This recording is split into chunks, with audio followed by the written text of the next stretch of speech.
I'm not building walls, I'm building bridges to greatness. Demanding excellence, no time for complacence. Act right or act out, the choice is always clear. My presence is my power, my standards draw the line here.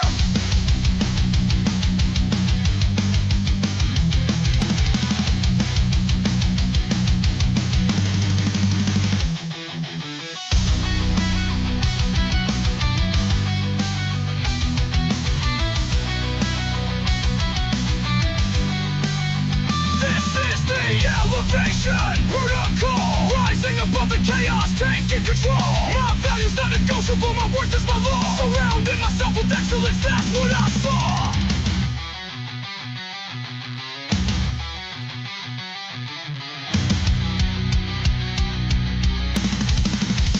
I'm not building walls, I'm building bridges to greatness. Demanding excellence, no time for complacence. Act right or act out, the choice is always clear. My presence is my power, my standards draw the line here.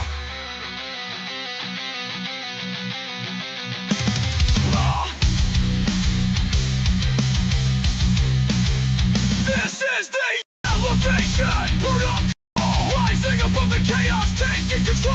My values not negotiable, my worth is my law. Surrounding myself with excellence, that's what I saw. This is the elevation, protocol, rising above the chaos, taking control. My values not negotiable, my worth is my law. Surrounding myself with excellence, that's what I saw. I'm not building walls, I'm building bridges to greatness. Demanding excellence, no time for complacence. Act right or act out, the choice is always clear. My presence is my power, my standards draw the line here.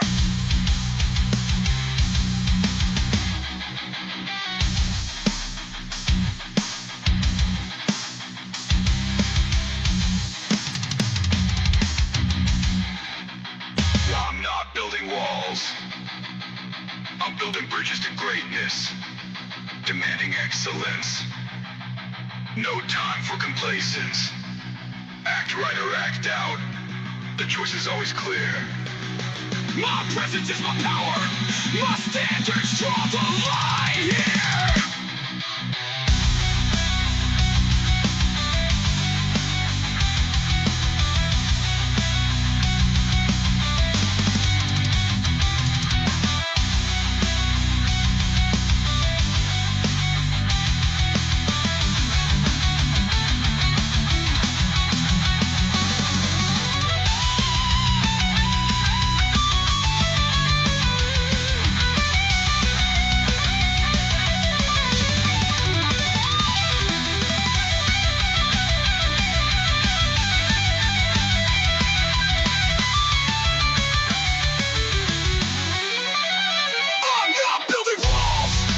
Bridges to greatness, demanding excellence, no time for complacence.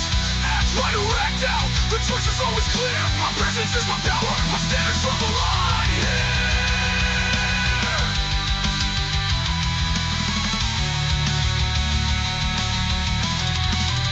I'm not building walls, I'm building bridges to greatness. Demanding excellence, no time for complacence. Act right or act out, the choice is always clear. My presence is my power, my standards draw the line here. I'm not building walls, I'm building bridges to greatness. Demanding excellence, no time for complacence. Act right or act out, the choice is always clear. My presence is my power, my standards draw the line here. My standards draw the line here. My standards draw the line here. I'm not building walls. All right, all right. How you doing, ladies and gentlemen? Welcome to This and That. I'm your host Xander, where we're talking about this, that, and everything in between. We had a very eventful 4-hour show last night, and I wasn't expecting that. So special shout out to Crowd Girl and all the other individuals that participated in making that possible. It I don't know. We got time to probably pull off the same thing tonight, but I don't really know. It depends on how the fans work. Uh, so While we're live 7 nights a week, we do not let the sun rise without going live, and we do not uh always go live on time. So we ask you guys to like and subscribe, and then hit those notification buttons and mash those reaction buttons as you watch the live. So being live every night of the week, we cover a lot of things. We're getting all the information together for what happened with the backlash from Spain. We're still following the chaos in Iran. We had a pretty big debate about Iran and the Haiti and uh, military regimes that take over different countries and stuff to that effect. We covered a lot of stuff yesterday, but we cover a lot of things on the show because here on this and that, where we do talk about this, that, and everything in between, everything is unilaterally focusing on how things impact your ability to make, save, and invest money. That's one of the key observations about this podcast. And then beyond that, on this podcast, we kind of help you with your self development, your self improvement, because that does impact it. So on Monday, Tuesday, and Wednesday, we talk about business and politics, which is on Mondays how politics negatively impacts your ability to make, save, and make money. But then Tuesday, ways that you can invest, budget, save, earn money in different ways, be it more freelance job or digital job of some kind, starting up your own business. Then on Wednesdays, we talk about different countries around the world. Haiti was a fail because there's no reason to go there with the way things are going on over there. I wasn't expecting that. But typically, we have some positive countries where there's ways to invest, place to go, ways to make you some money, guaranteed returns. But it's all about risk. It's all about putting your money down and hoping for a positive return. Now, the better part of the way life works is that after we finish talking about different countries around the world to invest, that's when we do with our self improvement, self development, relationship topics, negotiation, socialization, building your brand, talking about raises and promotions and severance packages and retirement packages all on Wednesday, Thursday, and Fridays. Or sorry, Thursday, Friday, and Saturdays. That's how it works. Then we have our Sundays where, questions and comments from the fans about the things that impact the fans. Um, Not so much about me. That's more for the members who pay for the membership. Uh, in a private show, we'll probably have that type of discussion. But for the public, it's about me giving you information that you can utilize to improve you. So today, we're supposed to be talking about the offshore bank accounts. We've talked about a bunch of different things in a bunch of different countries, and offshore banking has its ups and downs because there's no one surefire way to get anything done. But with the ups and downs of offshore banking, you have to determine if it is right for you. And then you have to determine where you're doing this at and whether or not political disarray negatively impacts your account's success wherever it is that you set it up at. So you got to first forget everything that you've seen in the movies. Forget the briefcase of cash, the secret meetings in foggy European cities, and the whole idea of a totally anonymous bank account, because that world of secret Swiss banking, of hidden money on some remote island, it's all but dead. And we covered this a while back when we started talking about offshore banking. Now, uh, this is a completely, totally dead scenario because in 2026, international banking isn't about hiding, it is about protecting. It's not about tax evasion, it is about strategic diversification. So I'm going to show you exactly how the smartest people on the planet are legally using a new set of global rules to protect their assets and build real financial freedom, and then create stability in a world that feels anything but. And it has nothing to do with being a spy. So, why did that old romanticized world of offshore secrecy disappear? Well, it really comes down to two acronyms that completely rewired the global financial system: uh, FATCA and CRS. First, the US rolled out FATCA, FATCA, which is the Foreign Account Tax Compliance Act. And this law basically turned every foreign bank into a planet on the planet into a reluctant deputy for the IRS. It said that any bank wanting to touch US dollars had to find every single US citizen among its clients and report their account details straight to the United States Treasury. If a bank refused, it would face a crippling 30% tax on all US source payments, which is basically a death sentence. Now, this is just for the civilians, not for the corporations. So if you remember, I've talked to you guys plenty of times on the show about building trust, offshore trust, non-residential trust, building businesses, LLCs, C corporations, all of these other entities. That law doesn't impact those entities. That law impacts the individual W 2, individual 1099, civilian person. So when you file for your 1040 EZ or your 1040 IRS form, that international funds that's under your name, your personal name, that is all supposed to be included. Now, you've got a business, say wallstreetsucks.com, and you have that entity in another country. That is not part of this. So you got to pay attention as to why we were telling you to set all of that other stuff up before. But when you're setting up a commercial offshore bank account, it's almost going to be somewhat of the same, except you're going to have a lot more details to provide. So we're going to be getting into this today uh, about all of the things that people don't recognize about offshore banking, what you can do, and how you can get it done. Then, if you want more information about it, I mean, we can discuss some things in the membership, and I could provide some contact information for some individuals that could potentially provide you with even more insight to it, and that would help you out. So you could actually kind of navigate yourself into where you want to be at.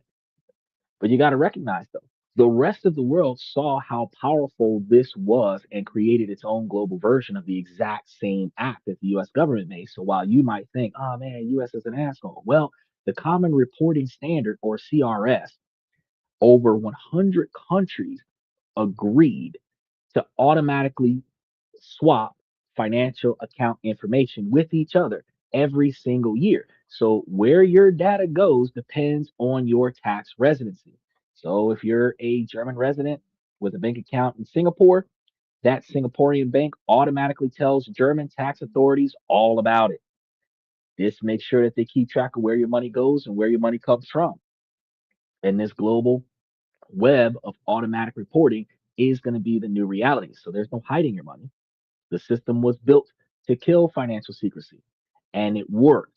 So if you can't hide it, why is international banking not only still around, but actually thriving among the smart individual businesses? Because its purpose has completely changed. Michael says that membership is a great investment. You ain't lying. You, oh, Stephen, you weren't here. I put into the membership a link to a PDF file that has about 4 or 5 different templates for scholarship applications. So you asked me about a professional email for scholarships. I took the time to create multiple different ones for multiple different reasons for you because I remember at least one of them has something to do with psychology, but different ways that you could utilize these templates. And then you can customize, well, you can copy and paste it because it is a Word doc PDF. You can copy and paste it onto your own document and then customize it however you want and utilize it for all of the stuff you're trying to do with your education. So if that helps, definitely let me know if you end up getting a chance to utilize it.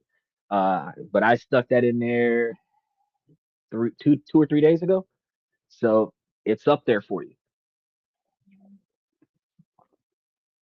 Also, just to make sure that nobody missed out on any of the upcoming stocks that are able to be invested in.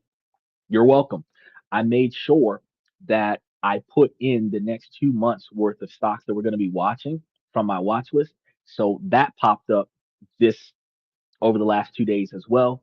You've got the next 60 days worth of stocks, and I'm going to be posting them back up again throughout the month of April. But I made sure that all of April and all of May is up there right now in case it takes me a little bit of time to get the list reposted. You have a list of the upcoming projected dates, and if you're trying to either double down on the stock you already have, or if you want to do the dividend rotation strategy and buy and sell, now's the time to look at what's there, get in there, and get it done. As we covered Tuesday, actually this week Tuesday, we covered um, stocks that are like 22%, 21, 22% uh, for real estate investment trusts and BDCs. So I looked into like a really interesting 15 stock portfolio that could genuinely run you more than 17% interest and still give you a lot of stability.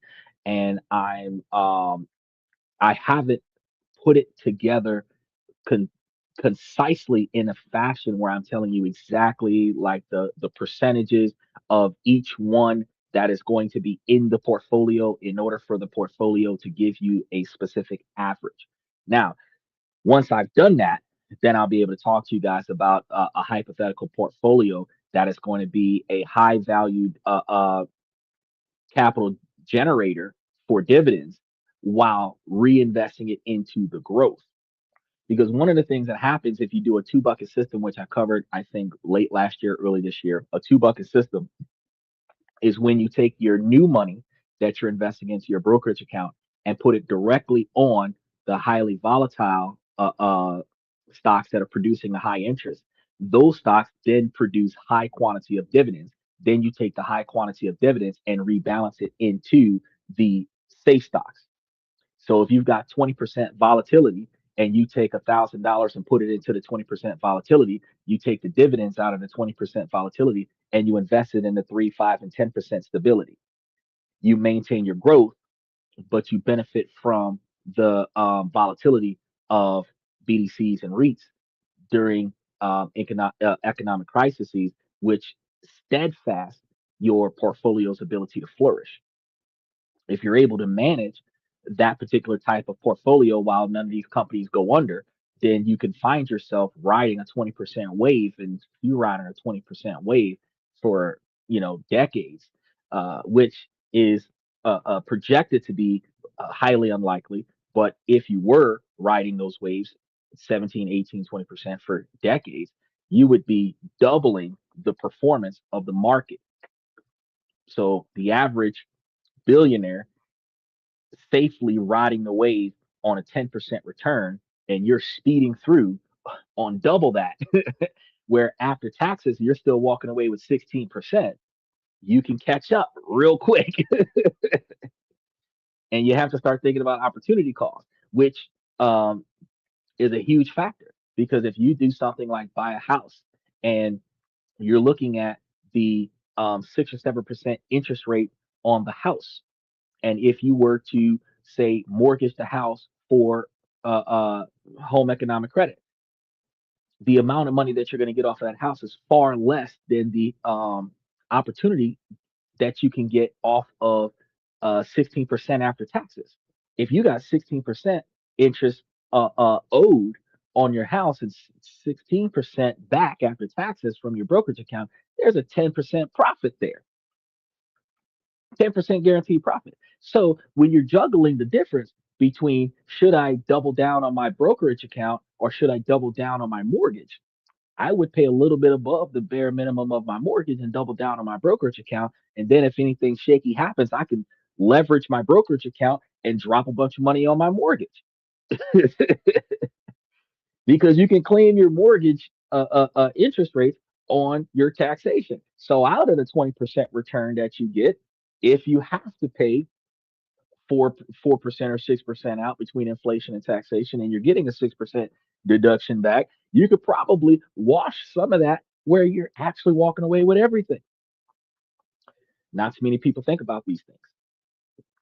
So, as it pertains to the international banking, in 2026, it is no longer about the security. It is perfectly legal, and it's a strategy for archiving three critical goals, and we're going to be achieving those today, or at least learning about them. First is going to be that asset protection, which is kind of what we do when we're buying and holding instead of buying and selling. Last year we did a buy and sell for 6 months out of the year, and we doubled our money. Actually, we tripled our money, but after taxes, we doubled our money. So we got more back than what we went in with, right? Way more back. Now, this year, we're trying that buy and hold method, and we're going to see what's going to happen. Is it going to be better than last year or no? So, with asset protection, shielding your wealth from threats that have nothing to do with taxes, like baseless lawsuits, aggressive creditors, or the financial fallout of divorce. Because baseless lawsuits, somebody can sue you for some bullshit, and your fear of them winning might cause you to settle, which require you to mandatorily pay, even though it's less than what you would have gotten out of a judgment against you. Settling out of court, you still had to pay up. Less likely to be involved in a baseless lawsuit if there's no assets in your name. Um, Second, diversification.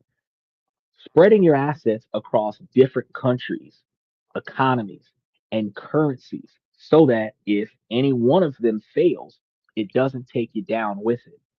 You want to think of it as the ultimate insurance policy for your money. Third, operational efficiency, getting access to better banking, multi currency accounts, and global investment opportunities. You just can't find that at home. So, throughout tonight's show, we're going to unpack the modern playbook for international banking. And this isn't just going to be for billionaires. These principles work whether your employee is looking to diversify your savings, if that's who you are, or a freelancer getting paid in different currencies. Now, a small business owner expanding the market, they also work with this too. And then wealthy individuals who focus on protecting your legacy if you ever make it that far. So, this is going to be what international banking really is in 2026. So before we get into the how, we need to be crystal clear on the why. Using international banking today isn't about dodging responsibility. It is about having a clear-eyed view of modern risks.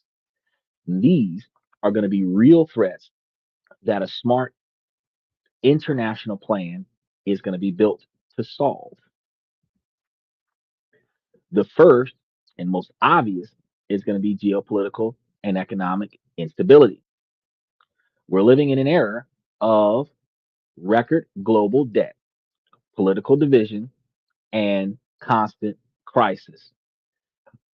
A government you trust today could pass wealth, destroying laws tomorrow. So we've seen it happen again and again. Sudden capital controls that stop you from moving your own money out of the country. Anytime a president does something that pisses off another country and your shit's over there, that country might lash out on you because you're an American. These things happen, you end up becoming collateral damage. Overnight currency devaluations that vaporize your savings is another huge issue, or temporary wealth taxes slapped on bank accounts to bail out a government. Because while America isn't really chasing OnlyFans like that through its governmental policies, Ukraine is like, we can fund our military with OnlyFans taxpayers. So, you know, and they taxing OnlyFans 50% over there in the Ukraine. And they making that money too. So having 100% of your assets in one country, in one currency, is like building your house on a single pillar. If that pillar cracks, everything you own comes crashing down.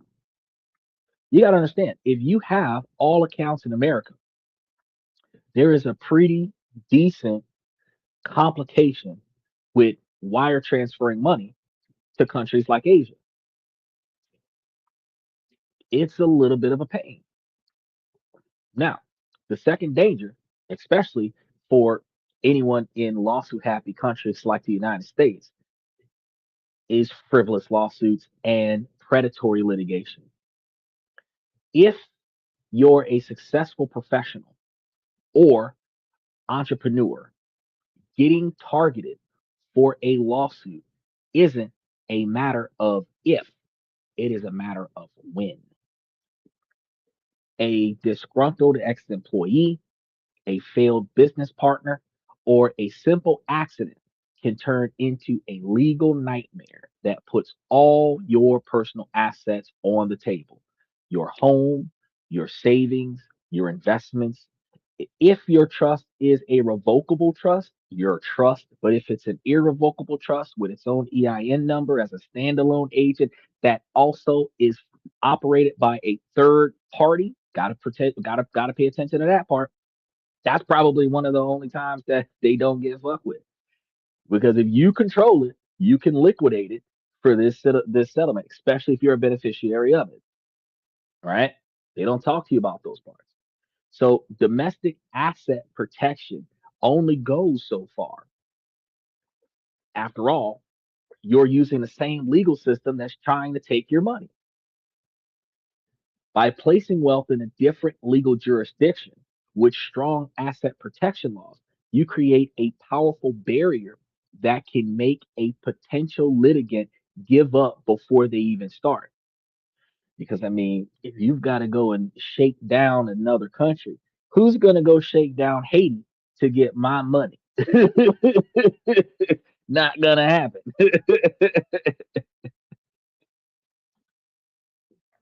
Is that a lot of people have the only solution to tax the rich for many problems, so it could happen. Well, the easiest solution, it's not necessarily the only solution. It is the quickest go to for poor people to say, well, if we tax the rich 50%, like back in the day with Richard Nixon and Reagan, then we can fix the economy the way they fixed the economy. And to some degree, you are correct. Because if 99% of the wealth is amongst 1% of the population, if you take half of that, you would ideally be putting 44% of the population's wealth back into the economy. But with a $30 trillion deficit, exactly how much of it are you going to fix? Because we don't have $30 trillion worth of combined wealth in the United States. So, I mean, people say, well, just tax the rich. But let me ask you a question. Doesn't matter if you're poor or not. How would you feel if whatever it is that you're making that took you however many years to get this far so that you could earn this much, that some jackass that makes way less than you says tax you instead of them to help the government? I believe that most people are going to be like, fuck you and the horse you rode in on, because I need this money. I earn this money. My kids and my grandkids, right? It's a wild dynamic. This is going to bring us to the third problem: single point of failure risk. This is a concept engineers live by, and it applies perfectly to your finances. If all of your assets are in one country, you're exposed to a chain of reactions of failures. So imagine a banking crisis hits your home country. Your cash isn't at risk. Well, your cash is at risk in that situation. Your local real estate could crash, the stock market could tank, and the government might freeze your ability to move what's left. Your entire net worth can be tied to the fate of one nation. International diversification breaks that link. A banking crisis in North America might not affect a well run bank in Singapore, and a prosperity bust in Europe is disconnected from your assets in the Caribbean. It's about making sure no single event can wipe you out. Finally, there's systemic banking risks and the threat of debanking, because we like to think our money in the bank is safe, but the 2023 banking crisis was a brutal reminder of how fragile the system really is. Many Western banks run on razor thin fractional reserves.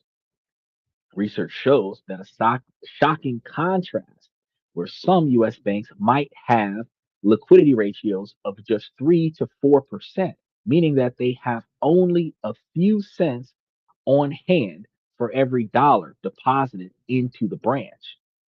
Now, compare that to the jurisdiction of Belize, where the banks are required by law to maintain a minimum liquidity ratio of 24%.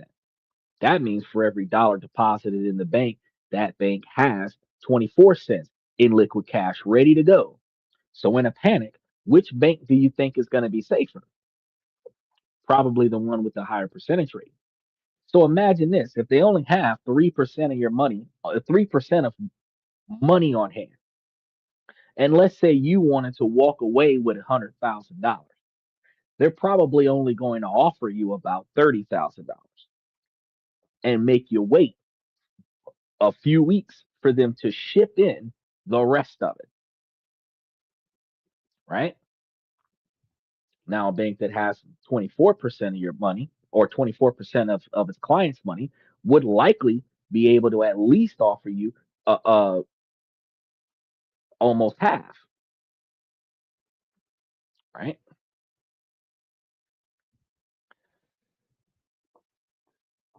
Beyond the system collapse, there's a quiet, creeping threat of that debanking. And this is going to be when your bank decides that you're too much of a hassle for reasons that they rarely explain, and just closes all of your accounts, giving you a few days to figure out what to do with your money.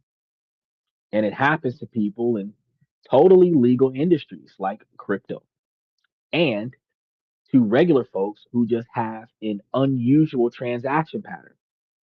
If your entire financial life is tied to one or two banks, you are incredibly vulnerable, which is one of the reasons why I told you guys, make sure that you acquire all of the banks that you need to have to get your stuff done.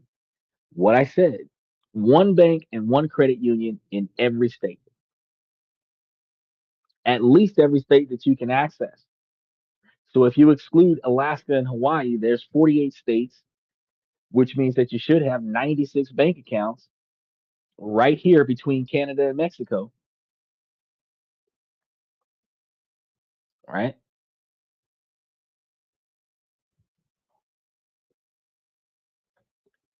Steven says, if all the grid goes down for a few days or even weeks, having cash would be key as well.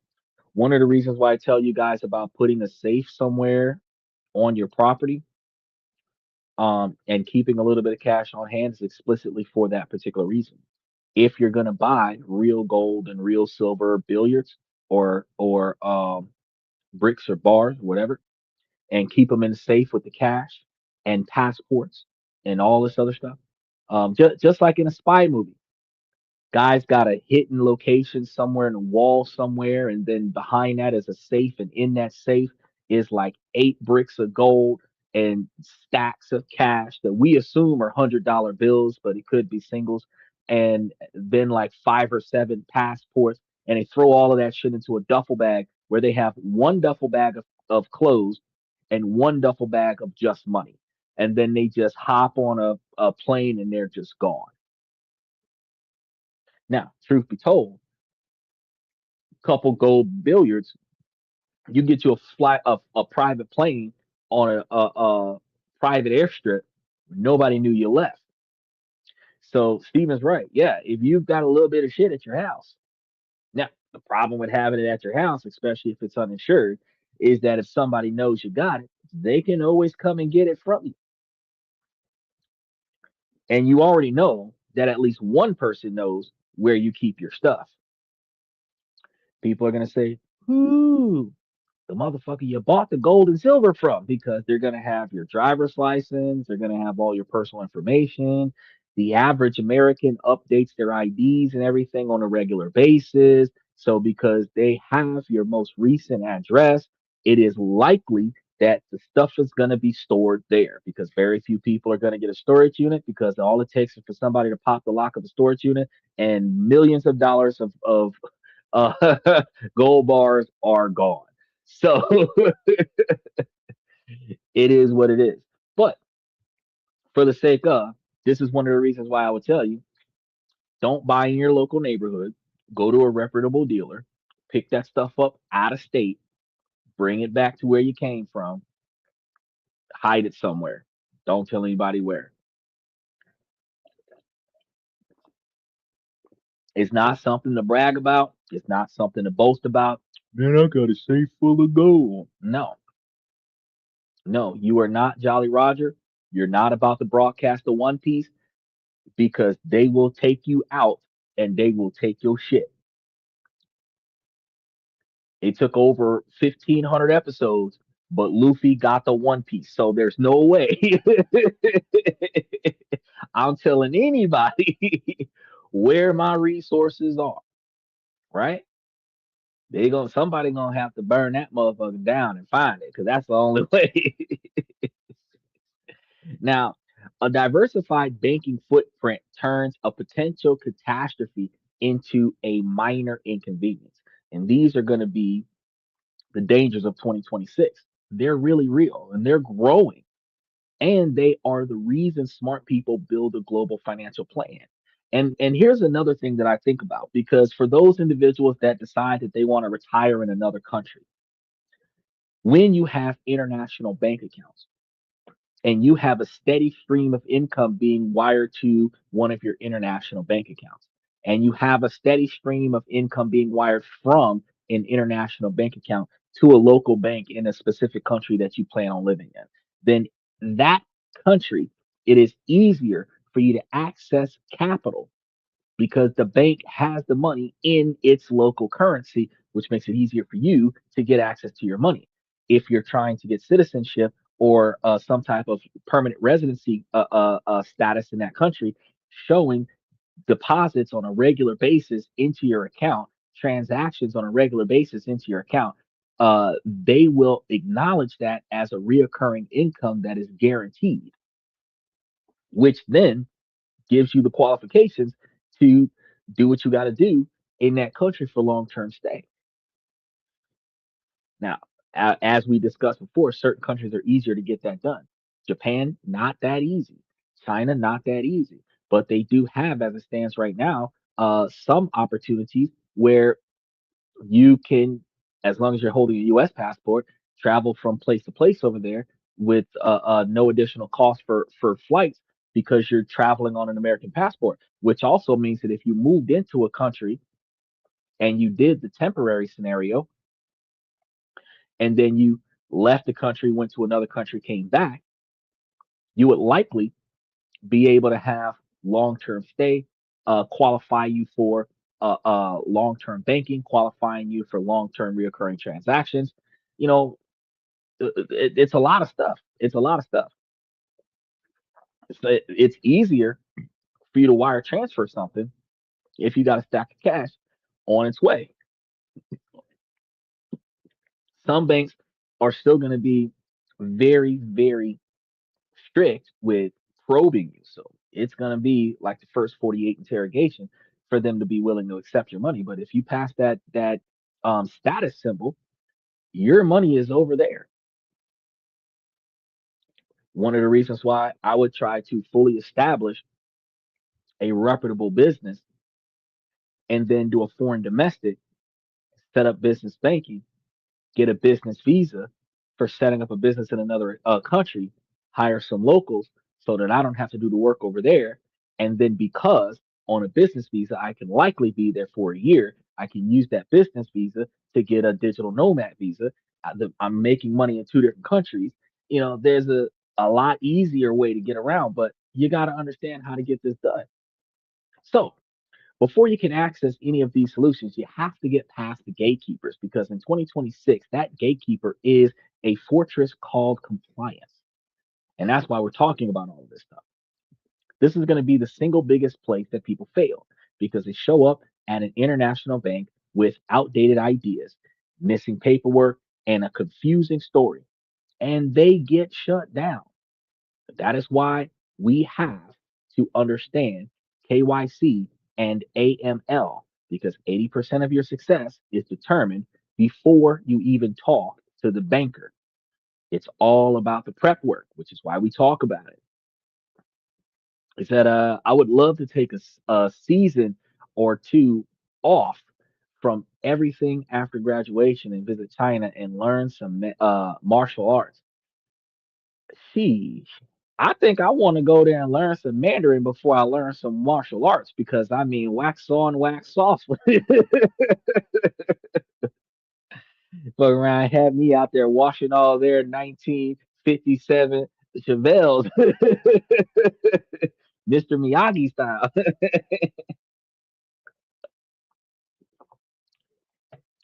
You're never too old to learn. But here's a side note, Stephen. If you really, really, really wanted to learn, you could take some extra time out of your week every month at your house, get on some YouTube videos, and look at all of the banned moves in mixed martial arts. Look at all the banned moves in UFC, look at all the banned moves in any fighting competition. Practice those moves. Maybe even take you a little bit of money, which you gotta, if you're doing this for the sake of, I'm actually gonna potentially have to use this at some point, it's not necessarily a waste of money, but get you one of those combat dummies and literally practice your combos. Practice your combos of all of the forbidden combat moves because those are the most lethal, least effort, most devastation. And if you practice the right combo moves, no matter what situation you're in, you're Jason Bourne mixed with Chuck Norris, and you will be able to Bruce Lee your way through anything. It's not going to make you a triple black belt, but it'll definitely make you a very devastating street fighter.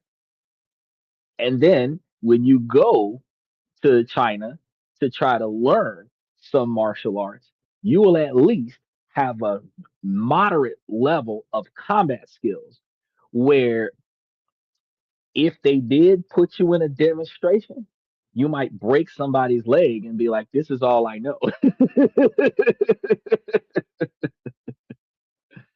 Hulk smash. Now, but I do agree with you, bro. I would love to go out there. Hold on a second. We got a question. He said, "Can you still get canceled on social media for asking if COVID was created in a lab?" I don't know. That's a good question. We'll see because since you asked it and I said it, if I get canceled, then the answer will be yes, and if I don't get canceled, then I guess the answer would be no. Um, I have no idea if it was. Well, I have rumored belief that it's a man-made situation, but I don't really know. Um, it, I, we when we did cover this topic, it did start at the military Olympics, which means that one of the reasons why I got out was because it was over there and everybody brought it home. Not as many people died from that than the number of people that died from the flu. So it's a pretty left field question. People have short memories. Yeah, they really do. They really do.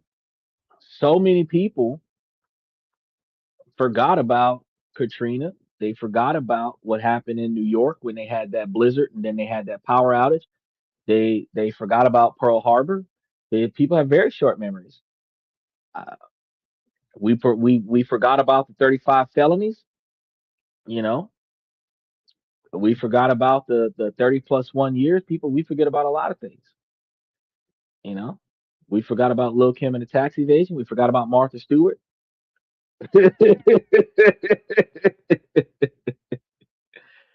We don't even do the Pee Wee Herman no more. With people, we got short memories. You're right. Now, KYC. means know your customer, and AML is anti money laundering. Now, these are global rules designed to stop banks from being used for terrorism, money laundering, and crimes. And you got to understand, handing your money to a homeboy kind of on the verge of money laundering. Um, it depends on why you're moving the money, and it depends on what you're going to do with the money after the fact. Banks are going to even locally, if you're trying to move your money out of a bank into another bank that you control, then they have to understand why you're moving the money. So you got to be legit about it. It's like, look, well, I'm moving it because, and I'm placing it there because, and it will be used for. And the reason why is the chain of events is not illegal. Therefore, what the bank will not be contributing to any unethical behavior. That is the expectation. So your job isn't to fight these rules. It is to understand the rules so well that you become the perfect, transparent, low risk client every single bank is looking for. Is it we forget about Lil Kim's tax evasion? I was thinking about Lil Kim tax evasion, but never that cover on Rolling Stones or iconic '90s posters that everyone had back in the day. We didn't forget about Rick Rolls. We didn't forget about the Rick Rolls. We didn't forget about the centerfold in Playboy. We didn't forget about Trish Stratus. Back when we thought China was a man.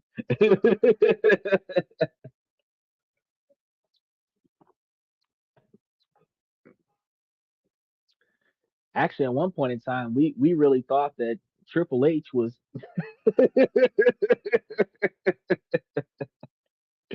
Whew. So, what does the bank actually need from you when you're trying to do these international banking things? This is going to be the core KYC stack. Oh, he said, you can say what you want without consequences. Well, the First Amendment constitutional rights are limited because while you do have the right to say whatever you want, whenever you want, however you want, unfortunately, YouTube is not required to play it. YouTube is also not required to monetize it.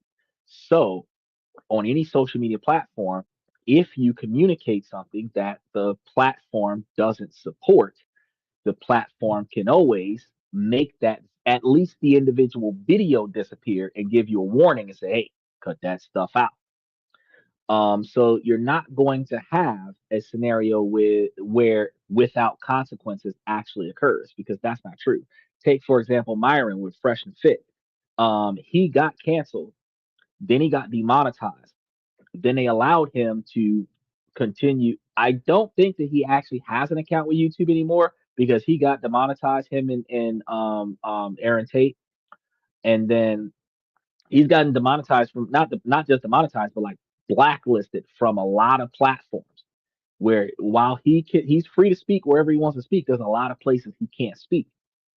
Right. So the consequence is the platform will no longer allow your content to be posted on that platform when your content is considered against their expectations. Right. So luckily for me, my platform isn't like that. My platform is here to help people. So, but you got to realize though, with Fresh and Fit, the way he communicated with other people would qualify as hate speech, and community guidelines on a lot of platforms is that you cannot perform hate speech. So the dynamic is while yes, you can say whatever you want to say in certain scenarios, there are always consequences. They're not immediately realized in a lot of scenarios, but there are always consequences. You got folks that committed crimes 60 years ago, forgot all about that crimes, turned over a new leaf, made amends with themselves, cleansed their souls, and now they're being arrested and going to prison so that they could serve for the crime that they got away with 60 something years ago. There's just no way that you're going to 100%, unless you die before consequences occurs. There's no way you're going to get away from those consequences. They will get you eventually. Just because you can say something doesn't mean that you should. And that is a great example. Yes, sir. That is true. That is true. That is true. And I talked about that when we were talking about the firearms thing. I talked about that when I talk to people who promote lane splitting with bikers. And I'm like, bro, there's certain things that you can do, but it doesn't mean that you should do it, because there are certain things that you can do that, if done recklessly, can endanger yourself and other people around you. It's certain things that can be done that, if it is done in your presence by somebody who's reckless, even though you're not doing it, you can get hurt by their stupidity. So just because it can be done doesn't mean it should be done. But because no law says that you can't do it, or the law says that you're allowed to do it, then nobody's going to stop you from doing it. And that's where your freedom and your rights come with heightened responsibilities. And Americans do not carry the mentality to be responsible. Just saying. He said, hate speech is a made up term by people that want to eliminate free speech. That may be the case, but hate speech is a term that is utilized, that we agree to when we decide to become content creators, to not do. And it is utilized to regulate a certain level of decorum. And since we agreed to it, as soon as we start performing that identification, we also recognize that we breached the terms and conditions of the usage of the platform. And if we recognize that we've breached the terms and conditions, we're not just being banned to silence our freedom of speech, we are being banned for breach of contract. And if you recognize that you're being banned for breach of contract, you recognize that in order to not get banned, you must honor the contract. So if you want to speak freely, you would have to create your own platform like Donald Trump did, because you're not going to demonetize yourself. But if you're going to use somebody else's platform, then that's on you. The First Amendment doesn't mention decorum. No, it doesn't, but YouTube's guidelines does. And if you want to stream on YouTube, you got to follow their guidelines. If you want to stream on TikTok, Twitch, or Twitter, you got to follow their guidelines. You can't have hate speech towards Elon Musk on Twitter X without getting demonetized. It is what it is. You can't stream on Facebook or Instagram or Snapchat or anywhere else without following their community guidelines. So you got to find something that doesn't have community guidelines, kick or something off to the side that doesn't have community guidelines. Now, since today we're actually talking about international banking, we're going to segue away from free speech and COVID discussions and focus back on the main topic for today. First thing we're going to discuss: verifying your identity. This is going to be one of the easiest things that you need to do, because you're going to need high quality color scans of your passport, which you should be able to get from your own color printer or scanner if you've got one, or go to a local DMV or something to that effect and get one produced. Go to your local post office. They sometimes do the photos, or you can go to maybe a local library that has some very advanced stuff and get this kind of stuff done. So if you don't have it yourself, there are plenty of places that you can go to get this kind of stuff. But a driver's license might work at home for stuff you're trying to do around the way. Your driver's license will work in all 50 states. Your state ID will work in all 50 states, even if it's not the state that the ID came from. But international banking, the only thing that's going to work is the passport. The passport is going to be the gold standard.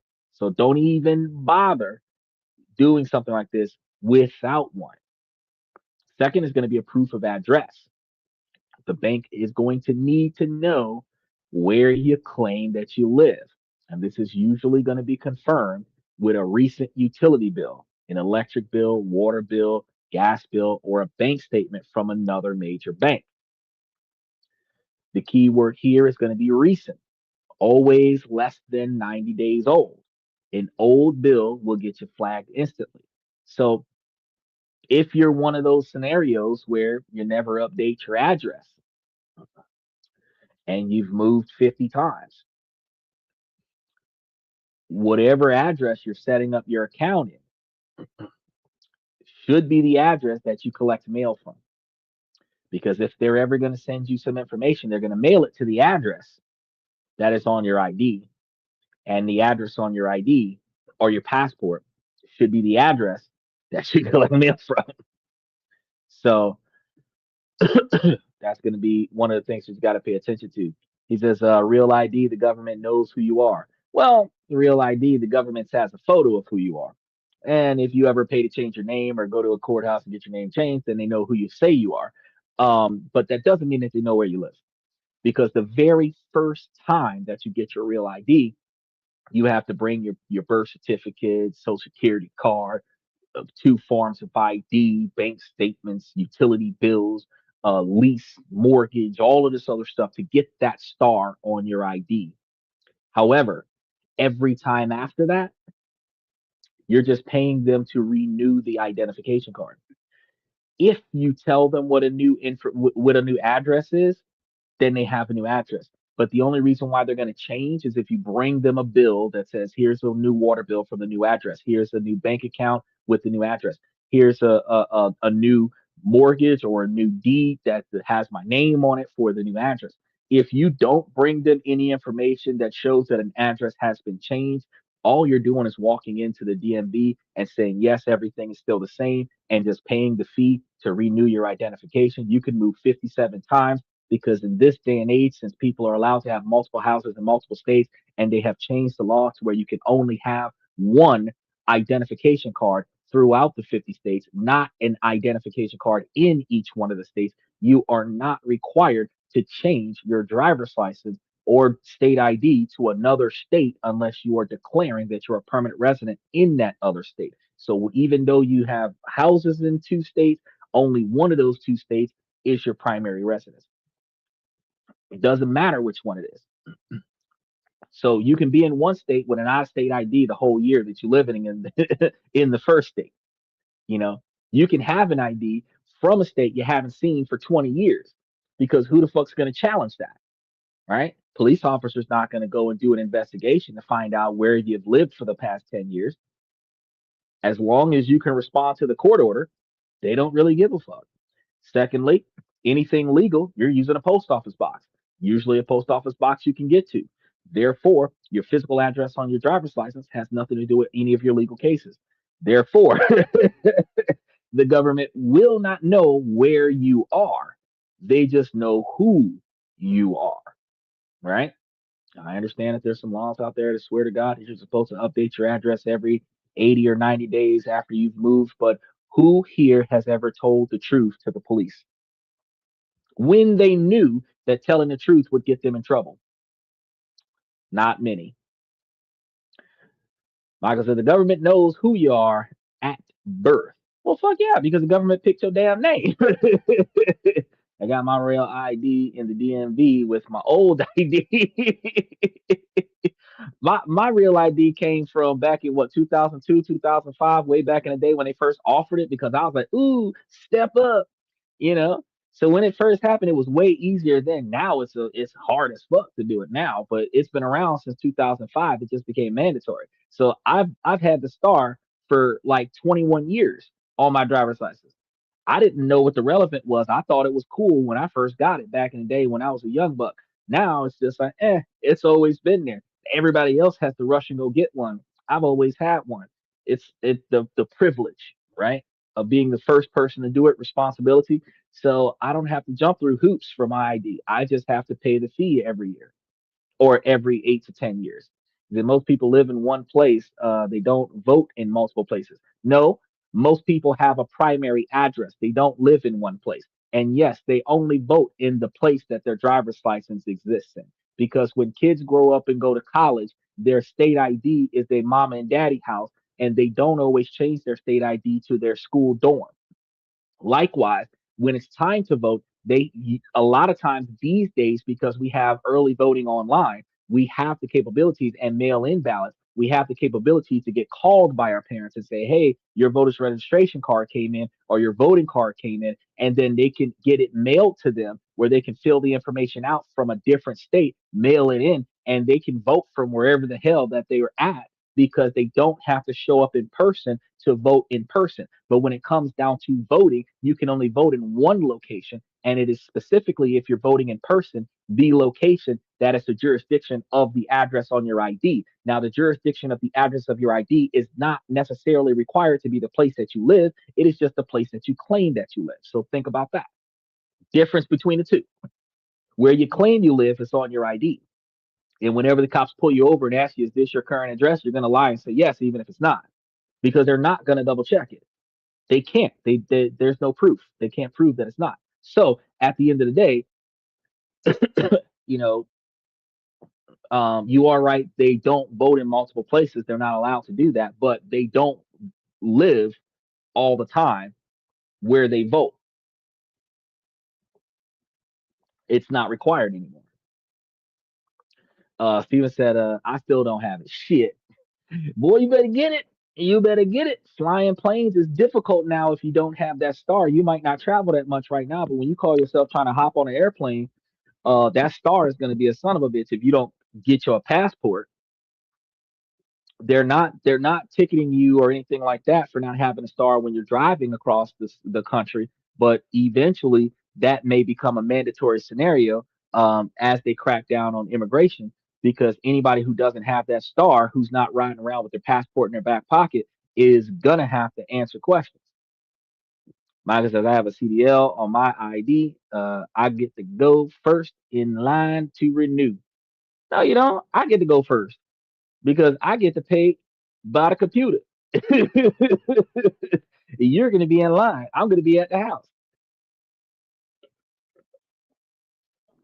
And actually, some cities and some states give the elderly individuals the opportunity to renew all their shit online since you ain't changing your photo and shit. And they just mail your stuff to your house. You don't even got to go nowhere. You just got to pay for it in advance, which is why they allow you up to 90 days before your birthday to renew your shit. And then you only got to do it once every 8 to 10 years. So at a certain age, your license never expires. So you being 71, you ain't got to do your CDL. You just got to not die. But the reason why we talk about this is that when you're trying to do international banking, the name and address must match your application and your passport perfectly. So whatever address that you're putting on your passport it's got to be the address that you're putting on your driver's license, and the address that you're putting on the application. So everything has to match up. So if in the event that you have access to an address where you're still collecting mail from, and that's not necessarily the address that you're at, if everything meshes up correctly, you're good. So, you've got to pay attention to that part. If anything is incorrect, you've got to update stuff.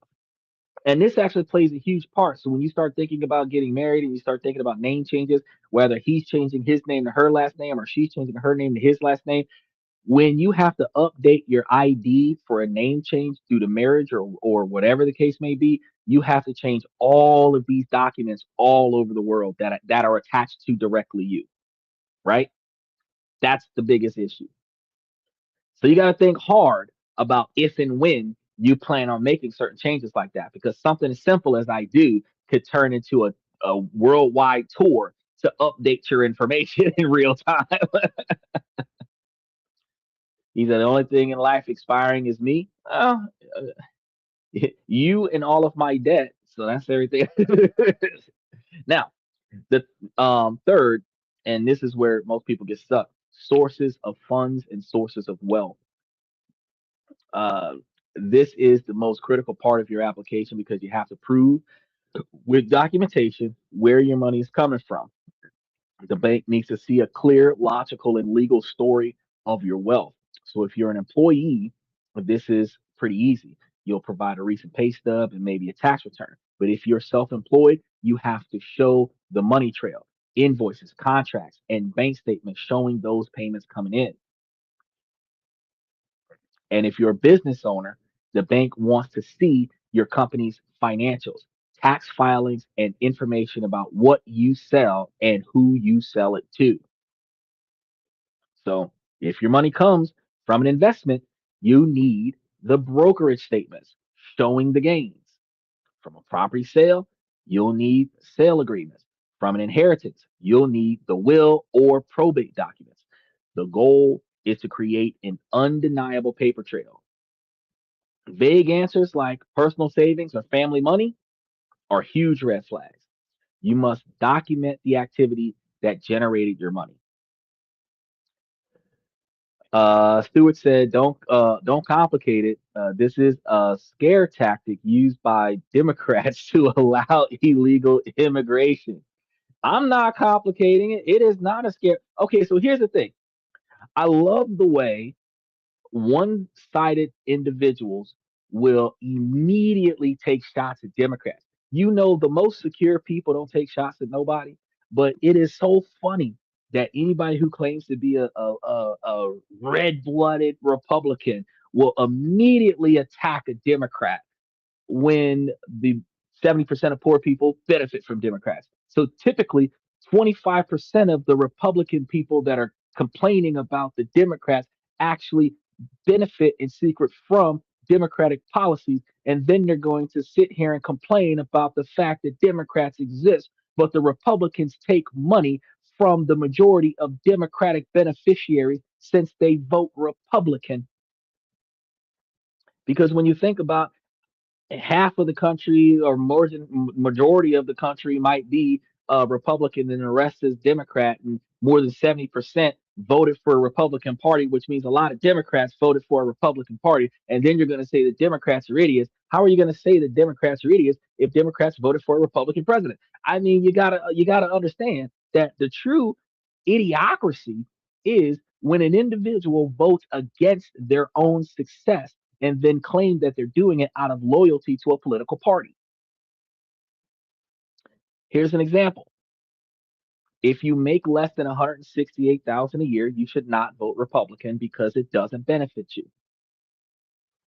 All of the tax benefits that Donald Trump imposed in his campaign were for the individuals that are high earners making more than 168,000 a year. Yes, he put in the tax credits for the tips and the tax credits for the overtime hours, and it's a sliding scale from the poor people all the way up to middle class at about 150 to 160,000 dollars.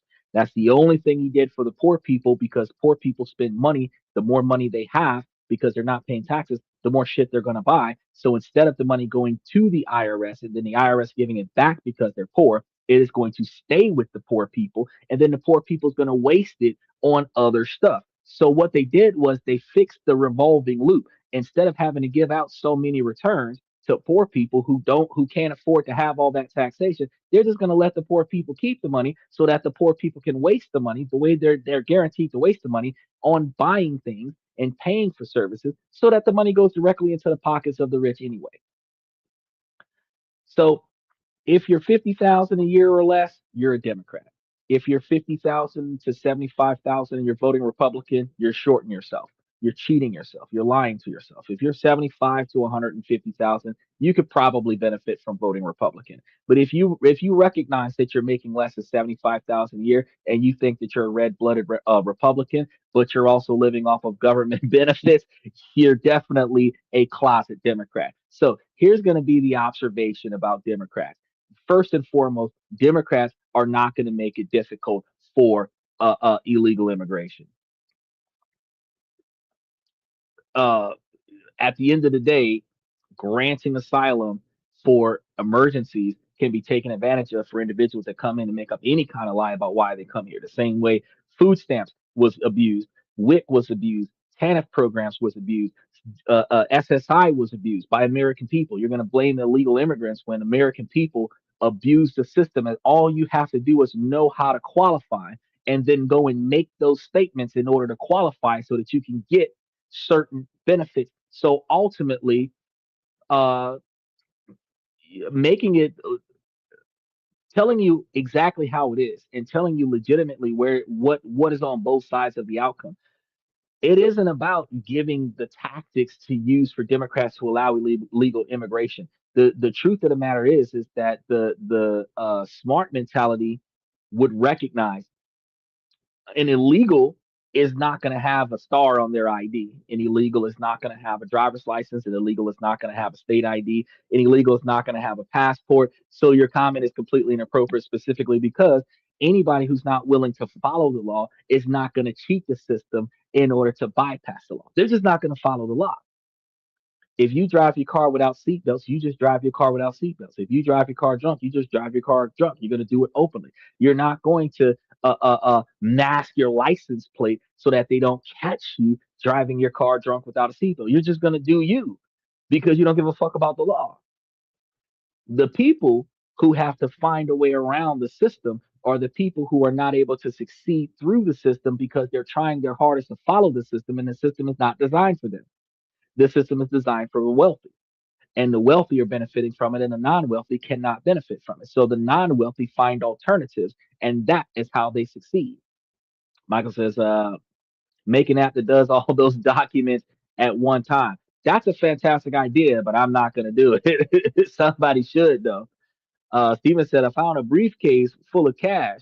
That'll be my story. I'm not taking it to another country, though. If I found a briefcase full of cash, it's easier if I'm going to do something to generate a paper trail is to take a small quantity of that money and deposit it into my bank account every other week, along with my regular paycheck until all the money is fully washed into the system, and then move the money to certain places, put it into a brokerage account, put it into other bank accounts, put it into a place where now when I withdraw it out, I'm withdrawing it out from a bank as if it is my money. So where I originally got it from has no bearing on the fact that I took it from the Bank of America and I'm bringing it to Switzerland. Or I'm a wire transfer it to Switzerland after it got deposited into the account, because they're not going to ask you where was it when it was cash. They're going to ask you where did the transaction come from that bank that went to this bank. That's all they're caring about. Where did it start isn't the issue. Where did you start giving it to them? That's the issue. Illegals, Michael said illegals vote Democrat. Actually, no. Truth be told, illegals vote Republican. Illegals don't vote Democrat.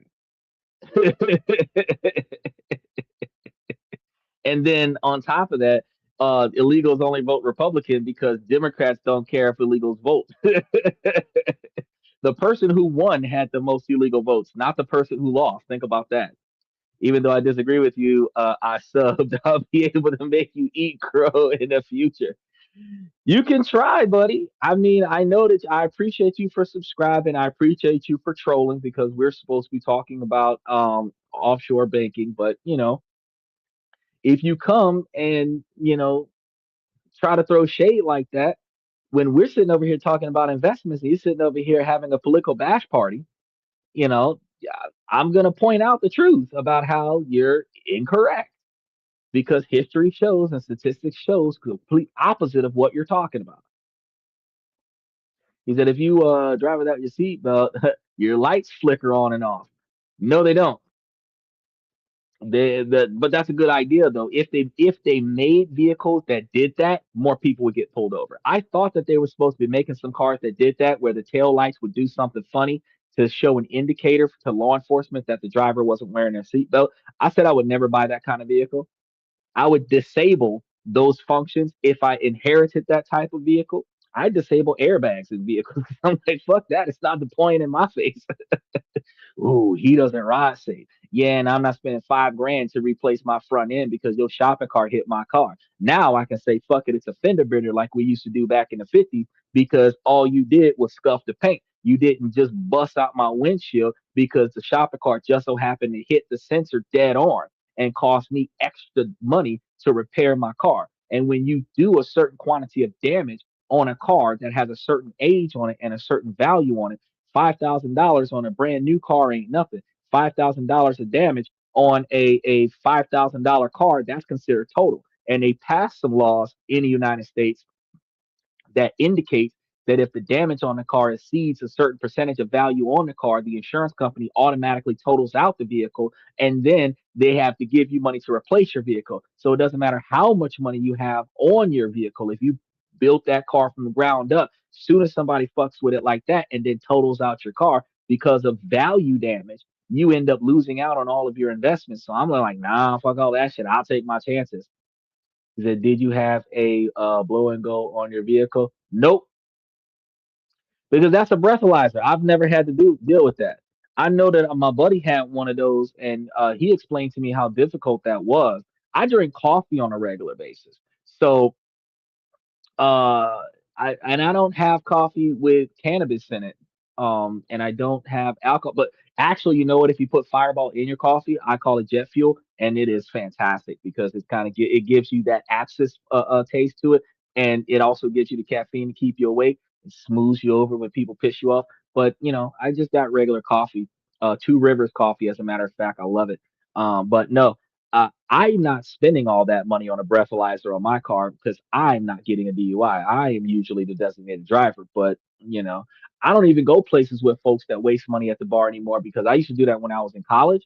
Now these days that I'm grown, nah, fuck all that shit. I leave the house to go make money. I don't leave the house to go waste money. He says, testing to see if you're on top of things.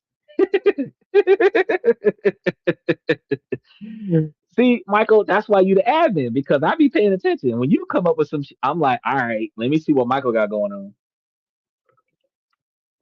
Now, the fourth thing that you're gonna need to state the intended use of the account, because why are you getting this account? Uh, what are you going to be doing with it? If you say something like, I want to hold savings in Swiss francs for currency diversification, that is a great answer. You say, I will receive payments in euros from my European clients to cut down on conversion fees. That's another perfect reason. The bank needs to see that what you plan to do makes sense for who you are. A salaried employee who suddenly expects to receive millions in international wires is going to set off quite a few alarms. He said, Fireball and coffee, never heard of that. I drink both. Is it good? Okay, so way back when I used to work at a Waffle House, and that is all we had was Fireball and coffee. We would make a coffee, maybe a little cream and sugar, drop a Fireball in that bitch. You could get you a coffee from Starbucks and then drop a Fireball in that bitch. It sets it up a whole nother level, bro. It's a whole nother level. But I recommend that you don't drive while doing that or operate heavy machinery. I gotta give those advisors. But it'll wake you up and keep you from being pissed off at the people around you because alcohol is a blood thinner, caffeine is a blocker, and it'll keep you wired. It'll keep you up and ready to go. It's better than a Red Bull, I can tell you that much. When you start talking about trying to stay awake and deal with some bullshit, the Fireball and a coffee is way more effective than a fucking Red Bull. Because if you get a DUI, your car should be sold. That is strike three or strike two. Strike one, your car might get impounded if somebody can't pick it up for you. You're going to jail and your license is suspended for 5 to 10 years. Strike two, they usually they might sell your car in strike two. If they definitely sell it on strike three, and strike two, your 5 year definitely turns into 10 years. But strike three, it is like permanent revocation and car sold and all kinds of stuff going on. If you make it past the first one, you shouldn't have a second one. But if you cheat the system on the first one, you're likely to get a second one, right?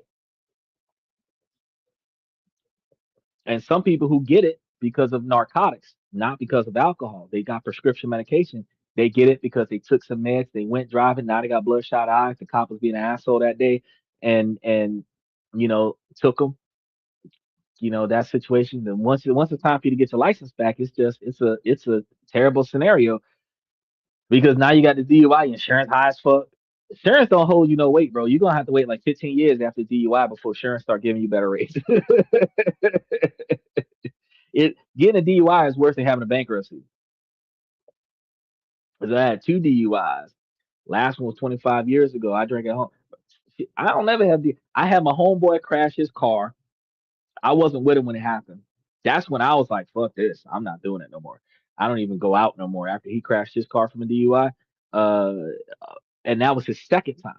The first time he got it, he just hit the wall of a bridge, which I make it seem like, oh, it ain't nothing. Like he could have went over that fucking bridge, but no, he just hit the wall of a bridge, uh, falling asleep behind the wheel while drinking.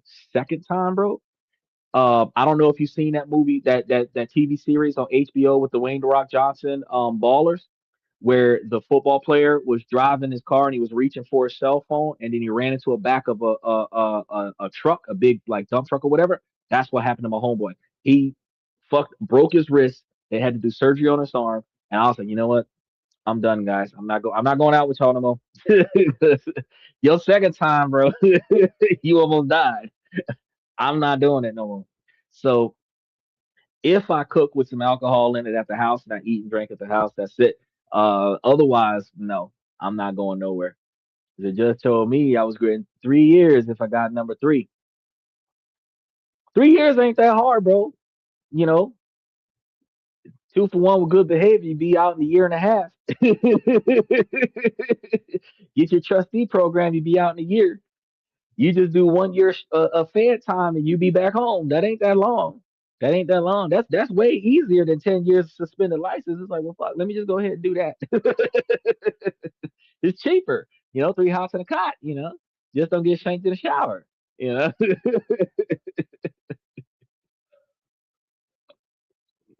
Now, this is gonna be. I got to tell you the other side of this thing because if you're doing it for your personal stuff, it's not really all that hard. Now, for a business, the KYC is going to be even tougher because you're going to need all the corporate documents, certificates of incorporation, articles of association, and a list of directors and shareholders. Because the most important thing that you have to do is you must declare the ultimate beneficial owners, the UBOs, the actual human beings who own or control the company. Now, the days of hiding behind anonymous shell companies, over. Transparency is going to be everything. So, likely, you might want to put the business under the ownership of a trust. If the trust is the UBOs, that's when you're safe. Because if you're a beneficiary of the trust and the trust is getting the benefits from the business, and the business is in any one country and benefiting, then the business puts everything into the trust, and the trust puts everything into your pockets, and then your pockets are now only coming from the trust. Crazy, crazy. So in 2026, banks feed all this into a risk scoring algorithm. Your nationality, your job, your industry all goes into a risk score. If you're from a country deemed high risk, work in a high risk industry like crypto, or you're a politically exposed person, peep, you'll trigger an immediate enhanced due diligence review. That means that the bank will dig way deeper, ask for more documents, and maybe even schedule a video call to grill you on your sources of wealth. This is going to be where unprepared people get frustrated. They see the questions as intrusive and give you vague, and then they decide to start giving vague answers. That's going to cause them to get rejected. But you, understanding the game, will have your entire file ready. You'll have a clear summary of your background and a neat, organized folder with every document that they could possibly ask for. You present yourself not as a problem, but as a premium, low effort client. That is going to be how you get the keys to the kingdom. Is that I bet Americans are higher risk? Uh, I don't know. I really don't. I was about to say no, but then when I think about all the stuff that Americans do, I kind of agree with you. That odds are Americans are going to have a hard time getting this started. But see, here's the thing though, with an American, if you are paying somebody else to do this for you, the lawyers that typically knock this back typically got the shit under control, where you're going to get in there with very little problem. They're going to tell you everything that you need, tell you everything that you got to go get. But if you, like I told you before, if you start off by establishing your business legitimately in the United States, set everything up the way it needs to be, have all of your articles of incorporation, your UBOs, and everything else set up in America, When you go to another country and set up a foreign domestic business, you're going to be taking all of your already existing information, transferring it over to another country so that the whole source of the establishment is going to be the same. If you set up a foreign domestic in the United States, which is ironically or not a yeah, it's sort of like not so much a foreign domestic, but a foreign entity where if you have a business established in one state and then you bring it to another state, it's going to be foreign to the second state where the original state of origin is a completely different state, which also means that in that exact same dynamic, all of the information from the original state transfers over to the new state. If you were to take your business and you're trying to expand it and you're going to put a branch in another country, you're taking all of the information from the established business in the United States and bringing it with you to the new business. So you want to make sure that you establish all of the documents that you need, get everything set up the way it's supposed to be, put it to the letter. Then once you got it to the letter, then you say, let's do international, right? And that kind of helps you out. If you got your little partnership, do that too. All the people that are involved, do that too. Bring it over there, right? Some countries are going to be more strict than other countries, but once you get your business over there, you'll be set. And if you're setting up a business over there by starting off establishing bank accounts before you build or not, well, the first thing you got to do is establish the business entity over there. And after you get this business entity established with the local government, then you do the bank account second. So you should have all of the paperwork for the business if you're getting it registered in their country to function. Then you're going to take all the registration and give it to the bank in that country, and now you've got a bank account in that country. So, I mean, it is not as difficult as it would be if you're taking an American bank and getting a non-American, or taking American business getting a non-American bank. If you took American business and got you a non-American business established and then get the bank in the same business, it's a lot easier, right? But once your compliance file is perfect, it is time for you to decide where to bank. And this is going to be the first and most important pillar of the modern international strategy, jurisdictional diversification. So you want to think of it as the 21st century version of flag theory. The idea that you should plant flags of citizenship, residency, and assets in different countries. So no single one can control your destiny. You don't put all your eggs in one basket. You don't put all your money in one country. Choosing a jurisdiction isn't about finding a place with no taxes or total secrecy. In the age of CRS, that's a fool's errand. It's about finding countries with stability, the rule of law, strong banking, and a specific strategic advantage. So in 2026, we can group these into a few tiers. If we start with tier one, these tier one hubs are going to be the big leagues.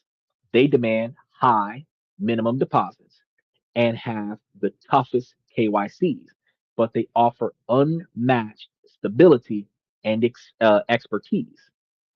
Switzerland, for example, the classic, its reputation is going to be built on centuries of stability and political neutrality.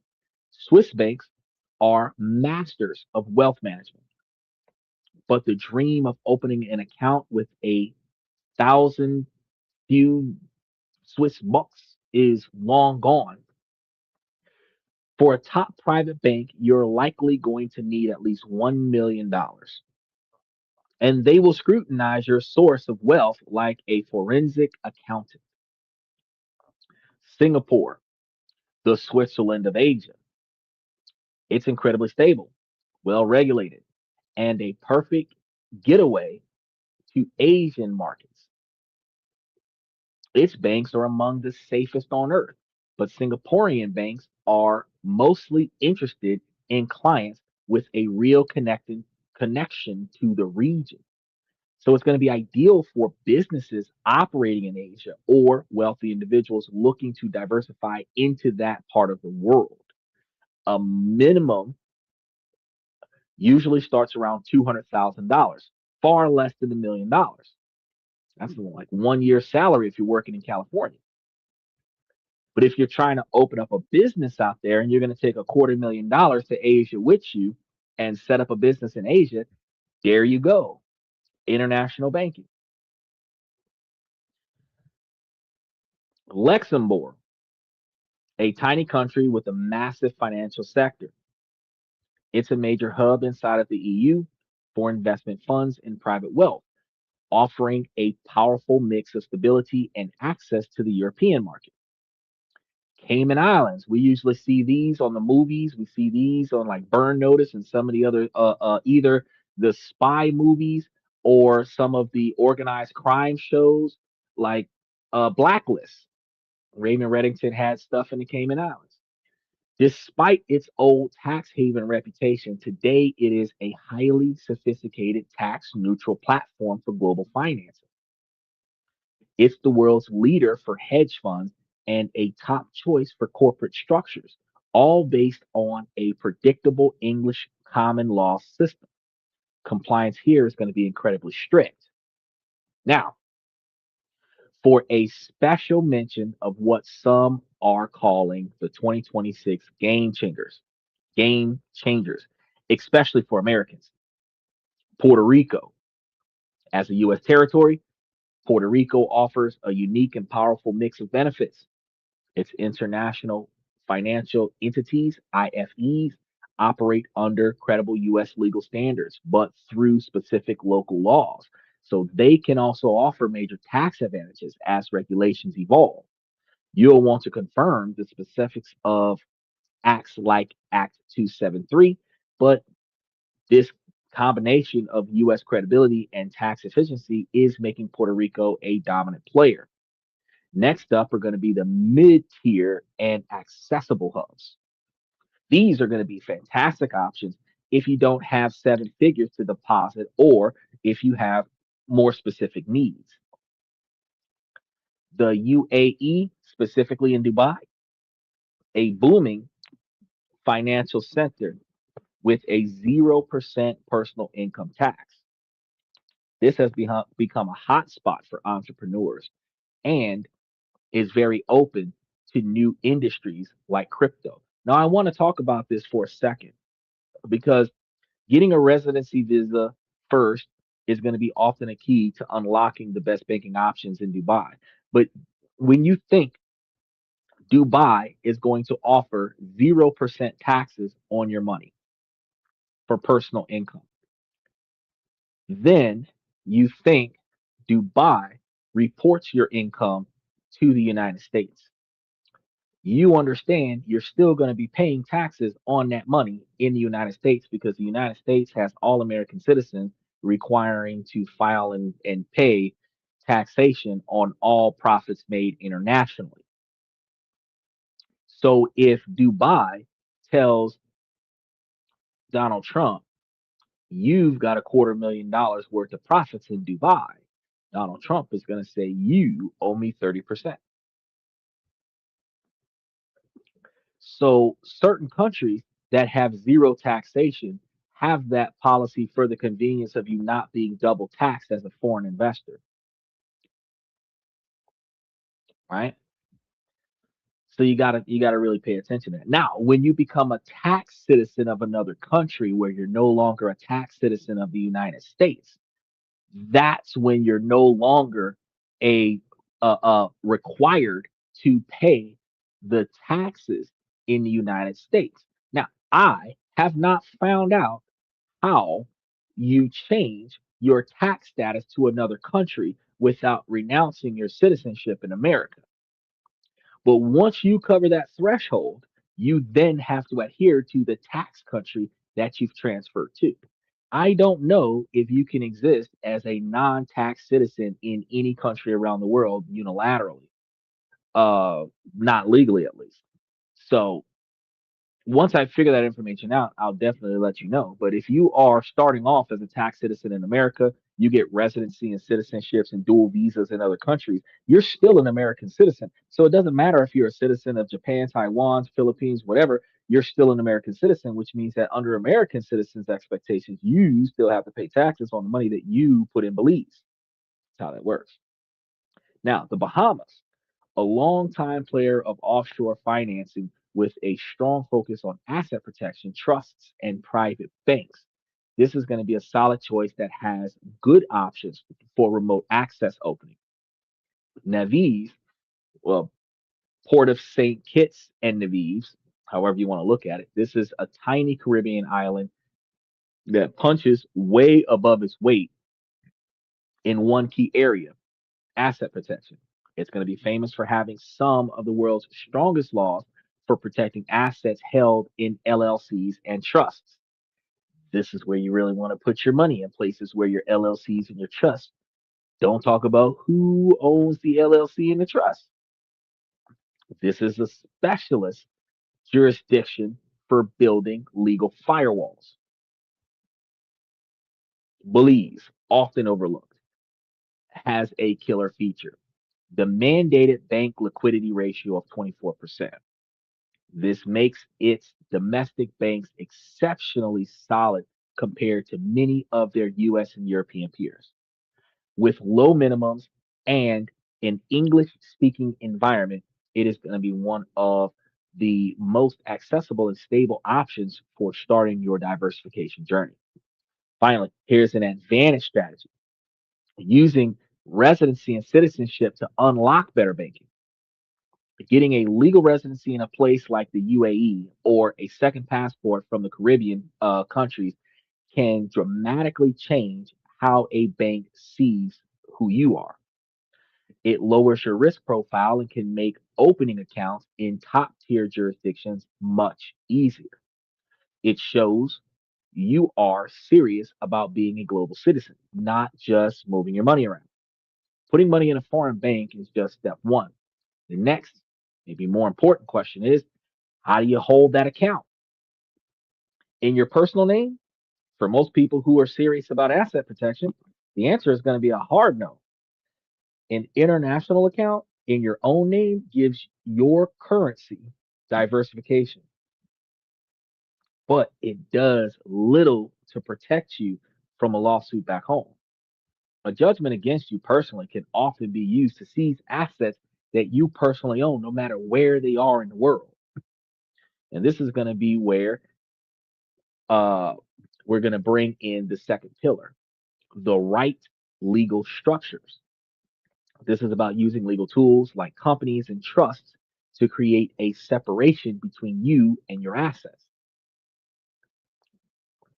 This is not about hiding under the FATCA or CRS, because you're still reported as the owner.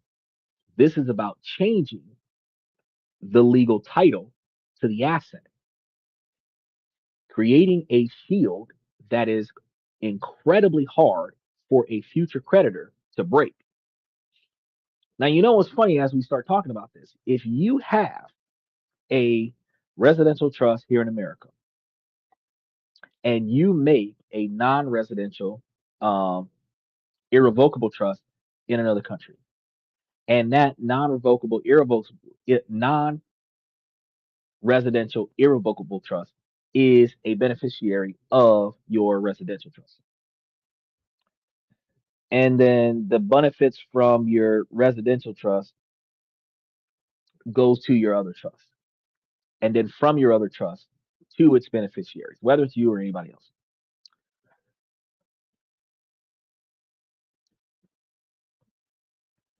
Who owns the assets? That's here goes another one. If the business owns the assets and the business is owned by a trust and the trust is operated by another trust and you are the beneficiary of that trust, who owns the assets? It's a very big paper trail. They start with the property, they go to the business has a trust. If they can find that trust has a trust in another country. Search kind of stops after that, right? So you got to think about those firewalls of protection. So the first tool is going to be international LLCs, limited liability companies. An LLC is designed to do one thing: limit your liability. And you can have an LLC that is turned into a C corporation,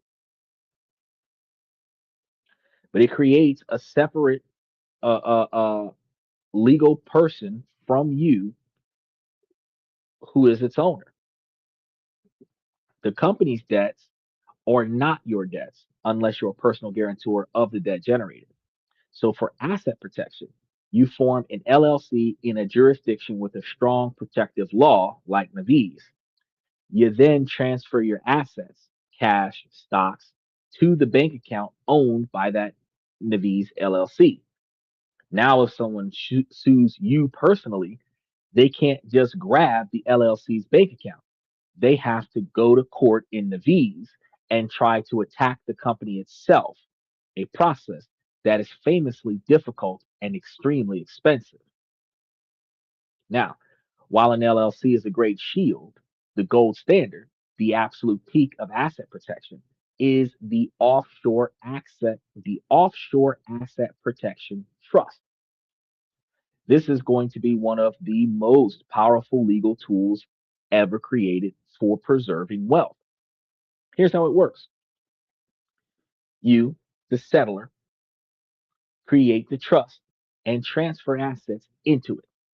The professional trustee, who is not you, in a jurisdiction like the Cook Islands, then legally controls those assets. The trustee manages them for the beneficiaries, who is you, your family, and well, whoever else you decide to name. Now, here's the legal magic. Once the assets are in the irrevocable trust, you no longer legally own the assets. The trust does. So if someone sues you and wins, they can't take your assets because you don't own those assets. A creditor would have to go all the way to the Cook Islands and try to prove to a court that their your transfers were fraudulent, and this is a nearly impossible task due to their short statute of limitations and high burden of proof. It's a legal fortress. Now, you got to understand the window between when you do this and when you get sued. So if you set all of this stuff up and you start moving ownership of all of your assets into these types of trusts in 2026 and somebody sues you in 2027, I mean, they've got nothing. If you start doing it in April of 2026 with the anticipation of being sued in May of 2026, you might have a little bit more of a shaky road to be on. Now, for maximum protection, is going to be the most sophisticated plan of combining both. You set up an offshore trust in the Cook Islands. The trust then becomes the sole owner of an LLC in Naviz. The Naviz LLC, in turn, owns the bank accounts in Switzerland and Singapore. Think about those layers. A creditor in your home country first has to get past the LLC shield in Naviz. If they somehow do that, they then have to face the impenetrable fortress of the Cook Island Trust. This multi layered, multi jurisdictional structure is the state of the art in wealth protection, and it's all completely legal and compliant. These are well established planning strategies used by savvy families all over the world. And you got to understand, a lot of the people who file frivolous lawsuits are individuals that are broke as fuck.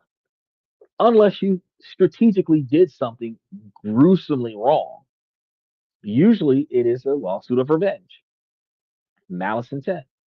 Can it make you suffer by taking money out of your pocket? So ultimately, if it is going to cost them too much money to gain access to your capital, they typically give up before they succeed, or they run out of assets where they can't afford to pay the legal pressure to make it to the end. It's like racing the Indianapolis 500 on an empty tank of gas. There's no way you're going to get through 500 laps because you don't have enough resources to get there.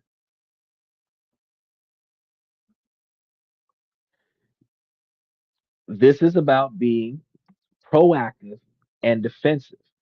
It is a legal and strategic replacement for the outdated and illegal idea of secrecy.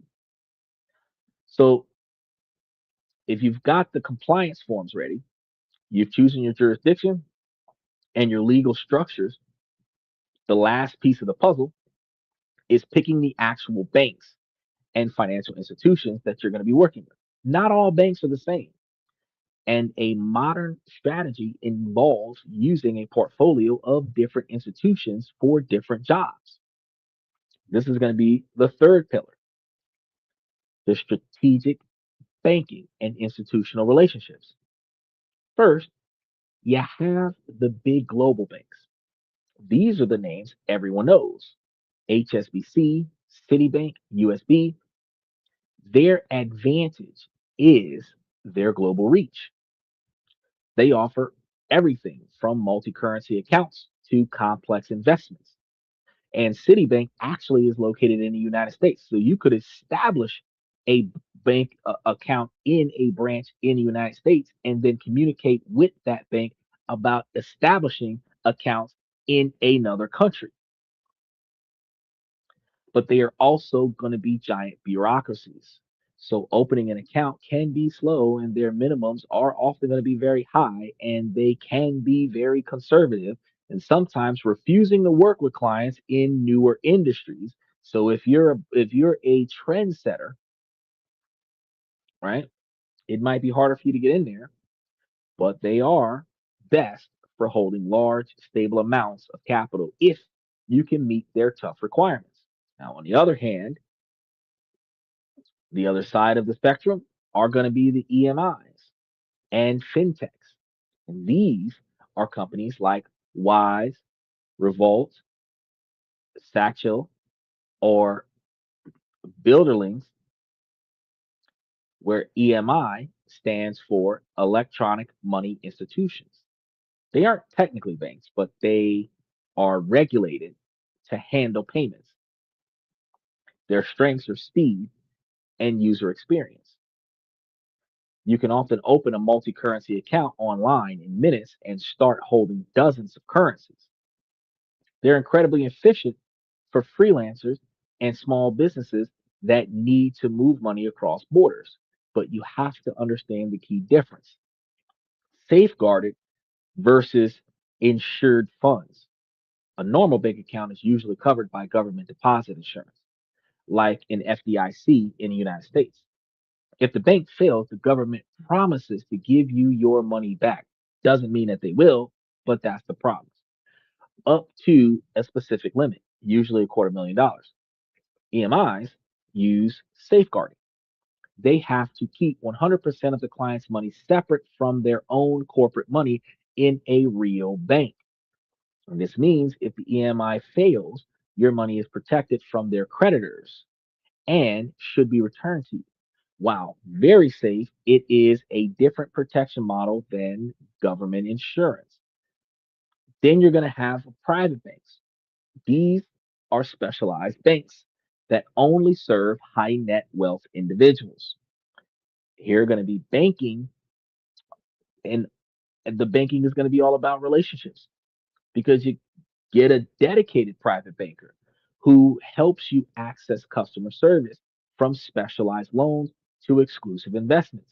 Places like Switzerland and Singapore are famous for their world class private banks. The truly strategic approach in 2026 is to build a blended institutional ecosystem.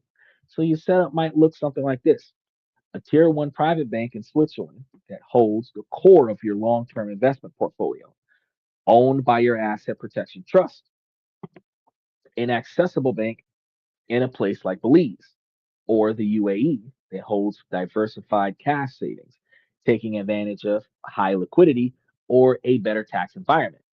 In EMI, like Wise, that acts as your operational hub for receiving client payments in different currencies and managing day to day cash flows. A global brokerage account in a US or European holds that your public stock portfolio is going to be in. This multi-institution approach gives you redundancy and specialization. And I know what you're thinking. Well, fuck, if my money is all over the place, how the fuck am I going to do something? This is for people who have money to move like that. If you've got a quarter million to $1 million in each place, you're looking at 750 to $3 million in each place with a three-tier structuring. It's supposed to be done that way. If you only had 75 grand, you might want to just move your money from where it is into a local trust. And then as you build your wealth, build you an offshore trust and add that offshore trust to your local trust as a beneficiary. You can even, if you're doing a revocable trust, you can have the revocable trust have verbiage that redirects all capital to a trust once a trust is added to the trust as a beneficiary. You can do whatever you want with the trust because it is a contract. Well, within legal limits, you can do whatever you want. It's a contract that dictates how your assets are going to be handled, which is more structured than a living will. And if you're paying a third person to handle that, you're no longer in control of anything. You just benefit from when it's time for them to send you something.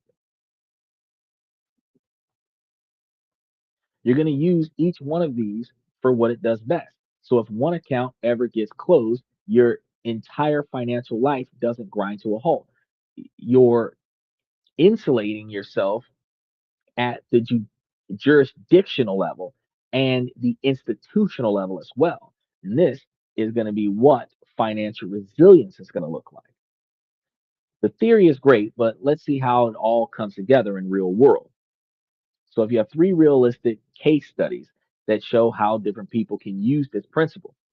In the first case study, a self-employed freelancer, uh, like a graphics designer in the United States with clients in America, the UK, and Germany, where the German clients would pay in euros, US banks hits that terrible exchange rate with a wire fee.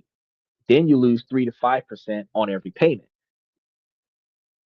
Um, you also want to save in currency besides the United States dollar as a hedge. That's crazy. In the 2026 strategic solution institutions, uh, where you open an account with a multi-currency EMI like Wise, it takes about 15 minutes online. You instantly get local bank details for the United States, UK, and Eurozones. You give these to your clients. Your clients in each country pay you in a local format with no wire fees or forced conversions. Now, as it relates to diversification for long term savings, if you prepare your KYC file and open an account with the bank in, say, Belize, draw to its 24% liquidity ratio, you can periodically move some savings from Wise to your Belizean bank, holding a mix of US dollars and Swiss francs. At the end of the year, you can file a simple FBAR for the United States Treasury reporting your foreign accounts. It's a straightforward form and 100% compliant. In the second case study with a small business owner, if you own a successful e commerce business in Canada facing high corporate taxes and worried about personal liabilities if your business gets sued, using the 2026 strategic solution, the legal structure would be a little bit different. You set up a new company in the UAE, which has a 0% corporate tax rate for money foreign owned, for many of the foreign owned businesses.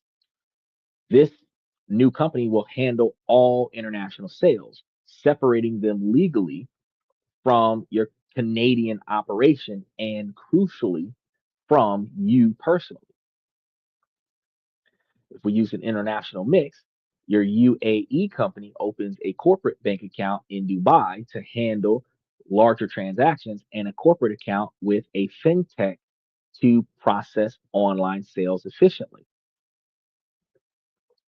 The results here, the profits from your international sales now accumulate in a low tax environment. More importantly, You have a legal firewall because if someone sues over an international sale, the claim is against the UAE entity, protecting your personal assets back home. Case study number three is a high net worth individual. This is going to be where you might be a retired surgeon in the United States with a net worth of over $5 million. If you're worried about a lawsuit, you want to ensure a smooth transfer of wealth to your kids and want to diversify away from the United States. Using a 2026 solution, you build ultimate protection. If you work with a specialist to create an irrevocable asset protecting trust in the Cook Islands, transfer a large chunk of your liquid assets into the trust. Legally, you no longer own that stuff. You layer the defense where the Cook Islands Trust then becomes the sole owner of an LLC in the V's, adding a powerful second layer of protection. Then the jurisdictional institutional diversification will kick in because the Naviz LLC opens several accounts, a private bank account in Switzerland for long-term wealth preservation and investment accounts in Singapore to get exposure to Asia and a smaller cash account in Luxembourg. As far as compliance is concerned, the structure is complex but fully transparent.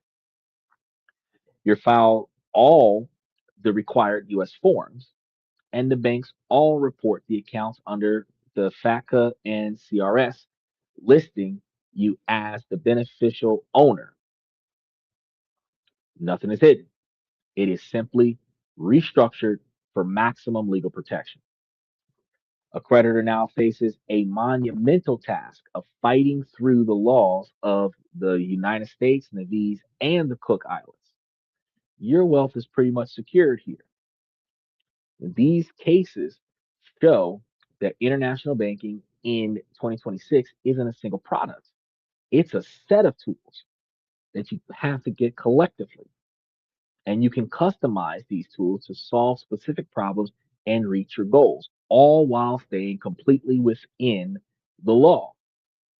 The world of international finance has changed for good, and the game is no longer about secrecy, it is about strategy. And this is one of the things you have to think about when you're building your original trust. Because if you build your original trust, say you're an American in America, you build your original trust, you make your original trust redirect all assets or all beneficial profits from this trust to your offshore trust, right? You make yourself the trustee of that trust. Then that trust does the same thing and starts moving assets to another location. At some point, you will find yourself in a country with an irrevocable non-residential trust where the final payment goes directly to you. Doesn't matter how long the chain is. If your core principal, let's say your brokerage accounts in America, are in an American trust, the profits from those trusts get forwarded to an offshore account. Post tax money sent to an offshore account, right? Then the offshore account sends the money to another account in another country, sends the money to another account in another country. In the fourth country, that might be where you're living for retirement. Direct deposit to you. If especially if you're living in a country where your offshore funds, money coming from overseas, is not taxed, if you're getting untaxable money from an untaxing country and sending it to you as an untaxable item, even as an American citizen, it's like, well, I don't got taxes to file. Your trust is filing taxes in America for your assets in America. Your other trusts in other countries are only following the tax laws in the countries that they're involved in. Those trust entities don't have to report to the United States, but you, as an American citizen, can report to the American citizen when you personally are turning a profit. Hiding is going to be impossible, but protecting Diversifying and optimizing your assets is more possible now than ever before. If you play by the new rules demand transparency, a clean source of funds, and a well prepared story. The new strategy is built on three pillars. First, jurisdictional diversification, spreading your assets across stable countries.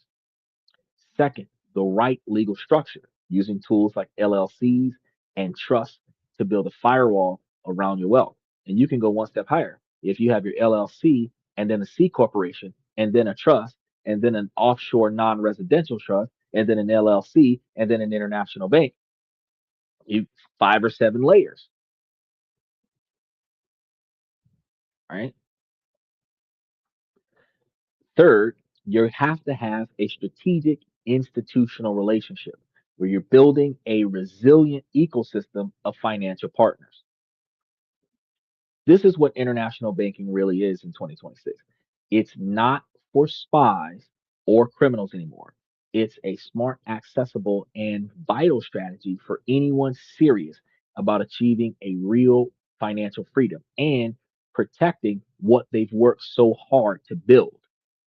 It's about taking control and moving from a position of passive hope to one of active, intelligent design. The tools are there, and now you have to learn the playbook. So, if you're ready to go from theory to action and start building your own play, we're going to be trying to create a thorough, detailed 2026 international banking starter kit that's going to be able to give you guys the top three jurisdiction informational packets for beginners that gives you the checklist for your KYC file to kind of give you a template of how to get things started. And then you'll see some detailed common mistakes that people get rejected from. And this is going to be the perfect next step for you. You're going to be able to grab this information out of our membership as soon as I piece it together and put everything in there. And of course, if you guys want to stay ahead of the curve on global finance and asset protection, you got to make sure that you like and subscribe to this channel if you haven't done so already, and also hit those notification buttons and mash the reaction buttons so that you don't miss out what's happening next. Now, today was not nearly as long as yesterday.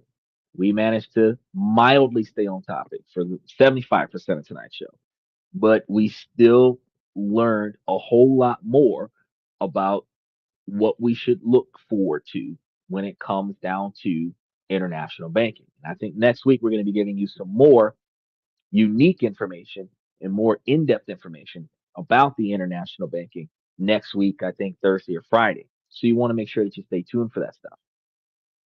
So, Friday, Saturday, we got a couple more things to do. I got to spend the weekend stacking up on some more shows going through the rest of April. So you're gonna see a lot more stuff coming up. You're also gonna see me catching up on the SEOs because I fall behind on some of the SEOs for the show. So you'll see a lot of different changes and a lot of updates on the show. As soon as I start getting me some backup, I'll be able to start hitting some SEOs in better ways. But like I said before, got to turn a profit of reasonable magnitude before I start adding people on. And then when I turn a profit of reasonable magnitude, then I go ahead and I pay the workers to do the work for me that I don't want to do, which then generates revenue. If I'm turning a profit off of the work of others, that builds me financial freedom. You got to learn from the best, and I learn from the rest. So, jack of all trades and the master of none.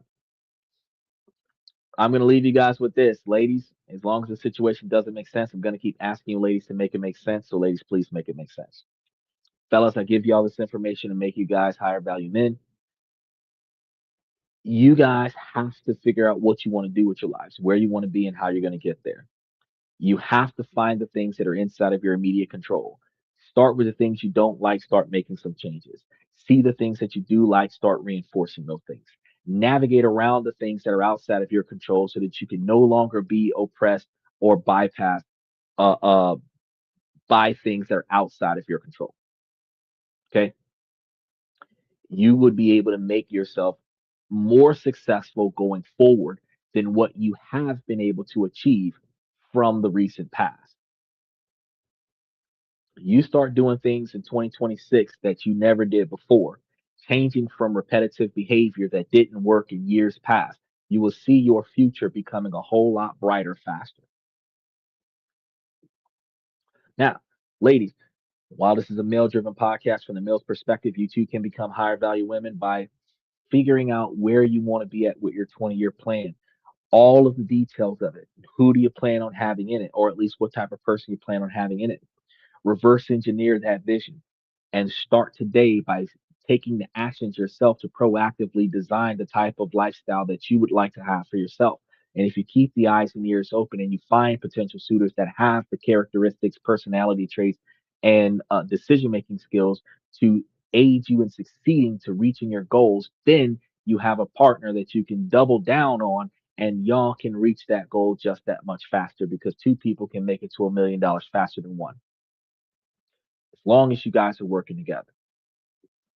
So that's all I've got for you guys for tonight. I want to thank you guys for coming to this and that. I'm your host, Xander, where we talk about this, that, and everything in between. And I will see you guys tomorrow night.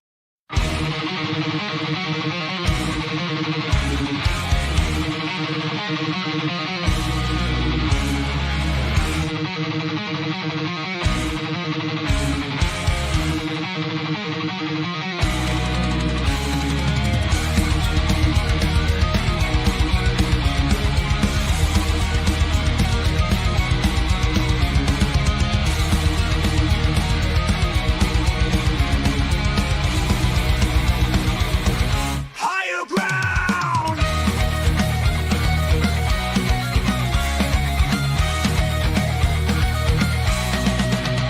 Used to chase validation, now I validate myself. Building inner strength, putting doubt upon the shelf. No more unnecessary drama, no more wasted time. Climbing higher, constantly making my own climb. Standing on higher ground where excellence is found. My potential knows no bounds, raising the bar, breaking ground.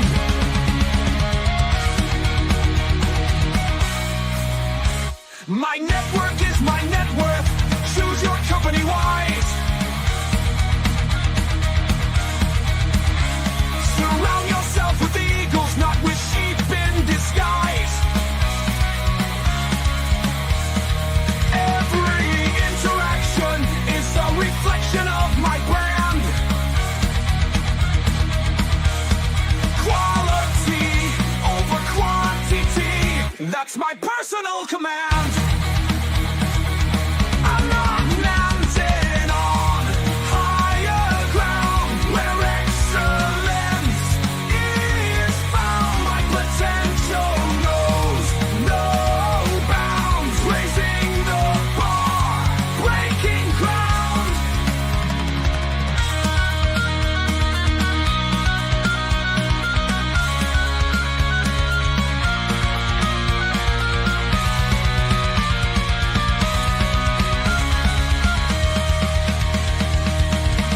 I'm not just living, I'm manifesting my vision, cutting through limitations with surgical precision. My expectations are my compass, my respect is my shield to mediocrity and chaos. I will never